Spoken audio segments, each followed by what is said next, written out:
Hola, hola, ¿cómo están? Les doy la bienvenida a este podcast que tendrá esos temas que llaman la atención, pero también la pasión. Y por tanto son esos temas que perfectamente arruinan un almuerzo familiar, aburren a la gente en un carrete, a no ser que el carrete sea de gente aburrida, pero también hay que admitir que son temas ineludibles. Y me refiero a cuestiones como ¿qué es ser de izquierda o de derecha? ¿Qué es la ideología? ¿Los nazis eran de izquierda? Estos y muchos otros temas serán parte de este podcast. Y bueno, para seguir en la misma onda, démosle play al primer capítulo de este podcast que se llama ¿Qué es la ideología? Para responder a esta pregunta, voy a partir dando la definición general de ideología y luego voy a desarrollar el tema para finalmente mostrar el concepto de ideología en sus dos dimensiones más importantes o representativas. Diremos entonces que la ideología es un fenómeno que distorsiona nuestro conocimiento de la realidad. Se pueden encontrar distintos significados, pero intuitivamente apuntan a lo mismo, a atacar la distorsión de la realidad. Por lo tanto, acusar a alguien de ideologizado es decirle algo negativo. Afortunadamente se utiliza en ese sentido para denunciar que se está falseando la realidad. Bueno, dicho todo lo anterior, los invito a siempre pensar a la ideología como una forma de desvirtuar la realidad en dos campos. Uno, a nivel micro, que es psicológico, y otro más macro, que es sociológico e histórico. El primer campo entonces es el psicológico o micro. Y aquí estamos hablando de cuando por distintas razones enlazo ideas que no tienen relación con otras y por tanto genero una mentirilla. Luego esas mentirillas pueden ser tomadas algunas en conjunto y crear principios ideológicos que sirvan para generar doctrinas. Ya en este punto del concepto estaríamos hablando de la ideología en su sentido macro, es decir, histórico, sociológico. Entonces, si no fuera por nuestra inherente capacidad de crear estas mentirillas, de mentirnos a nosotros mismos y mentirle a los otros, digamos, no podríamos ver ideologías ya convertidas en edificios ideológicos que sistemáticamente distorsionan la realidad.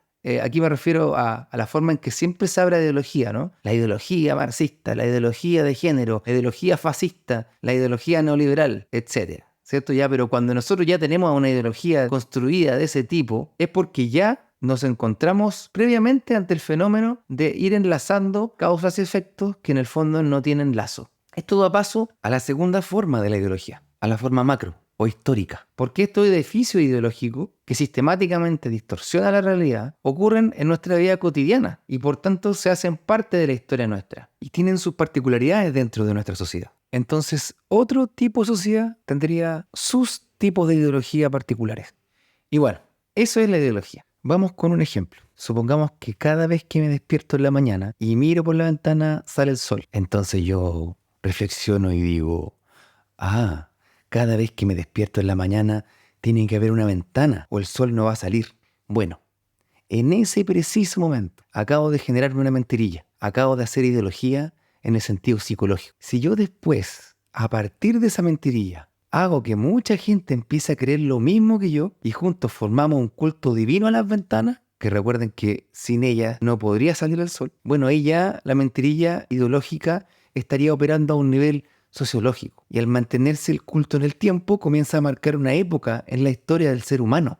Por ende, una época de la historia de esa sociedad. Eso es, en resumen, la ideología. Si nos remontamos a la historia, vemos que hay tres épocas del concepto de ideología. La primera de ellas es considerar a la ideología una ciencia apegada a la razón, que lucha contra las distorsiones de la realidad. La segunda considera que la ideología es la causante de las distorsiones de la realidad. Y la tercera, al igual que la segunda, considera que la ideología es la causante de las distorsiones, pero inscribe la ideología dentro de la historia y por ende cada sociedad desarrolla sus ideologías peculiares o particulares.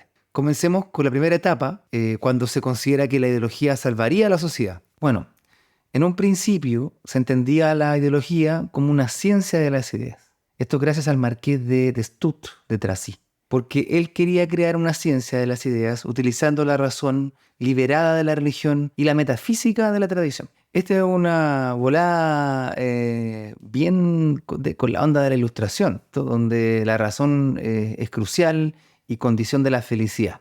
Por tanto, esta primera definición tiene un sentido bien positivo. Sin embargo, luego en el siglo XIX la ideología adquiere un significado negativo o crítico. Curiosamente, es Napoleón el primero en usarla en el sentido negativo y la usa para enfrentar a sus adversarios. Los tilda de ideólogos. Es decir, en el fondo de intelectuales irrealistas y doctrinarios, gente que está preocupada de ideas y no de las necesidades materiales de la sociedad de su momento. Napoleón acusa de distorsionadores a los ideólogos, y ellos eran justamente los que luchaban contra quienes falseaban la realidad. Así entonces la ideología comenzó a tener un sentido negativo, y eso da lugar a la tercera época, que tiene la gracia de inscribir a la ideología dentro de la historia de las sociedades y sus relaciones sociales, y este aporte lo aplica un tal Karl Marx. Pero, ¿cuál es el aporte en específico? Bueno, primero hay que tener claro que antes de él, es decir, en la segunda época, la que hablamos recién, se estudiaba la ideología como un fenómeno espontáneo de los sujetos, con un carácter más bien psicológico. Por ejemplo, se decía que por culpa de pasiones, intereses, etcétera, de los seres humanos, se distorsionaba la realidad. Pero fue Marx quien le dio una mirada sociológica e histórica al término, indicando que la ideología se inscribe dentro de la historia y por ende cada sociedad desarrolla sus ideologías particulares y estas pueden actuar de un modo más o menos sistemático y marcar épocas.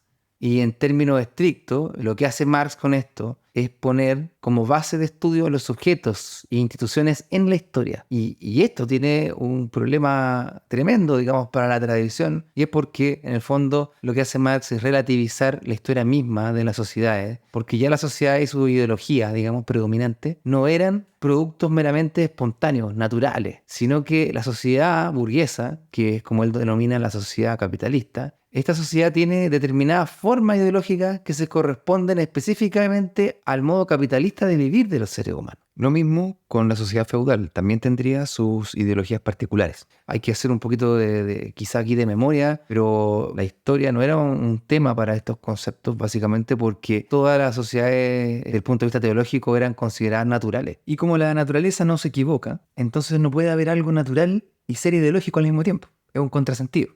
Es decir, se naturalizaba todas las formas de instituciones, de vida social por parte de los autores, y esto no era una forma de criticar a la sociedad. De hecho, no sé, en el positivismo de Comte se puede criticar muy fuerte, no la ideología como concepto, pero sí estas distorsiones de la realidad. Sin embargo, la crítica a esas distorsiones no debe escalar al punto de cuestionar estructuras sociales en las que la sociedad está viviendo. Ataquemos, digamos, estos gérmenes que están distorsionando la realidad, estas ideas malas, pero no las clases sociales, por ejemplo, o la religión, o instituciones que son la base del modo de vida actual. Ese es el límite. Si quieren más datos de este tipo y copuchas, como dice una hermana, sobre estos temas, pueden leer un tremendo libro titulado El concepto de ideología, que es de Jorge Larraín, que está dividido en varios tomos, y él aborda ahí todos estos temas bien en profundidad. Bueno, fue un gusto, me despido y nos vemos la próxima semana. Chau, chau.